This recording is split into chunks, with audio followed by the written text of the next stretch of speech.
అండి. నమస్తే. హస్బెండ్ డైట్‌లో ఉన్నాడండి. డైట్‌లో ఉన్నాడు కదా అని రాగి జావ కాసిద్దామని రాగి జావ కాస్తున్నాననమాట ఇప్పుడు నేను.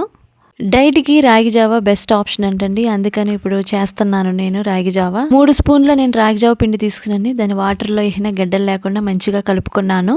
వాటర్ కూడాని నేను 3 గ్లాసులు వాటర్ తీసుకొని దాన్ని మంచిగా బాయిల్ అయ్యేదాకా పెట్టుకున్నాను. ఆ తర్వాత ఈ కలుపుకున్న ఈ రాగి జావని దాంట్లో కలుపుకున్నాను గడ్డలు లేకోకుండా. ఉప్పు కూడా కొద్దిగా సాల్ట్ ఏసుకున్నాను.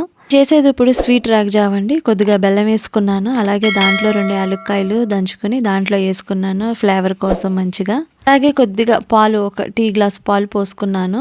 రెడీ అయిపోయిందండి రాగి జావ. మా ఆయన్ని తాగి టేస్ట్ ఎలా ఉందో చెప్పానంటే తన ఎక్స్‌ప్రెషన్ చూడండి. కావాలని బాగాలేదని చెప్పడానికి ఆ ఎక్స్‌ప్రెషను. కావాలని అన్నాడండి. కానీ బాగుందండి. తినడానికి కూడా అది బాగుంది. కానీ కొద్దిగా బెల్లము తక్కువైందని అన్నారు. బెల్లం కలిపినంక మట్టికండి చాలా బాగుందనమాట. టేస్ట్ స్వీట్‌గా చాలా బాగా వచ్చింది. నేను తిన్నానండి. చాలా బాగుంది. మీరు కూడా ట్రై చేయండి. ఓకేనండి. బాయ్.